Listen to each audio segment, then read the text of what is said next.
सात संगत जी, प्यार से कहिए धन्यकार जी। प्यारी सात संगत, आज का टॉपिक गृहस्थ में भक्ति।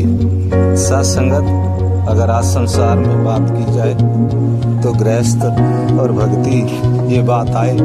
तो फिर वो उनकी समझ में ही नहीं कि वो कहते हैं कि अगर भक्ति करनी है तो इसके लिए गुफाओं में और घर परिवार छोड़ना भी होगा, एक वो संत बनना होगा, फकीर बनना होगा। तो सत्संगत हम देखें कि जो गृहस्थ में हैं उनको ये संत की संज्ञा नहीं दी जाती, लेकिन हमारे संत निरंकारी मिशन के अंदर सारे गृहस्थों को ही संत महापुरुष की संज्ञा दी गई। स्वयं तीनों लोकों के मालिक प्रभु परमात्मा साकार सतगुरु के रूप में उन्होंने आशीर्वाद दिया कि भक्ति को करने के लिए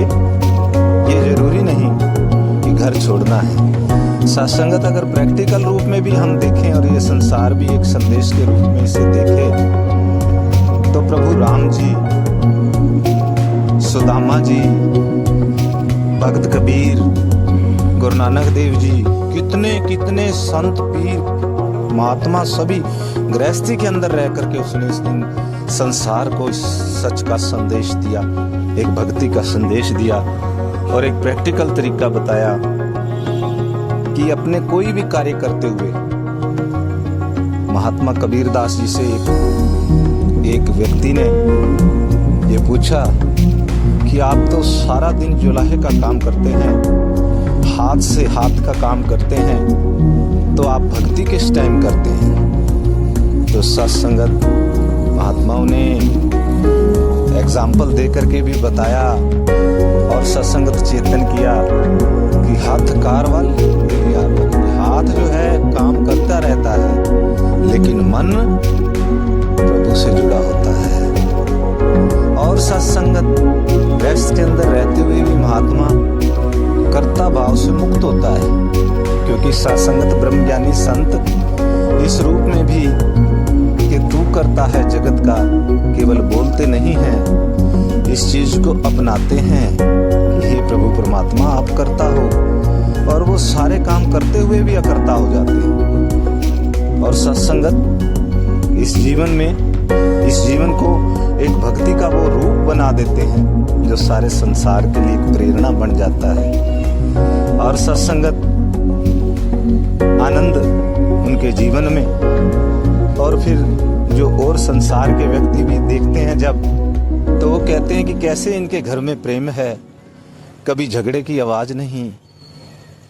कैसे हर व्यक्ति के अंदर। तो सत्संगत ये एक संदेश, यही भक्ति का रूप बन जाता है कि ऐसा कृपा है इनके ऊपर प्रभु की। तो सत्संगत हमारे निरंकारी मिशन में जब सच्चे पातशाह ने ये ज्ञान की बख्शिश की तो चौथे प्रण के अंदर उन्होंने इसी बात का जिक्र किया कि गृहस्थ में रहना है, साधु सन्यासी का वेश नहीं बनाना, कोई ज़रूरी नहीं है संसार का त्याग करना। इसी संसार के अंदर रहकर सारे आनंद लेते हुए भी भक्ति की जा सकती है। सत्संगत पैगंबर स्वयं बता रहे हैं, वो भी गृहस्थी रूप में आकर के एक एक पैगंबर ने, राम जी ने, कृष्ण जी ने और जितने भी हुए, ये संदेश दिया। लेकिन सत्संगत यहाँ प्रेम अत्यंत जरूरी है कि सत्संगत जब प्रेम जीवन में होता है, घर में आता है, गृहस्थी में आता है, तभी सत्संगत ये गृहस्थी भक्ति का रूप बन पाती है। भक्ति तभी आनंद दे पाती है जब वो प्रेम के साथ जुड़ती है और प्रेमा भक्ति हो जाती है। सत्संगत मन जब बेटे सतगुरु के पास, तिस सेवक के कारज रास, जब मन जुड़ा होता है प्रभु से,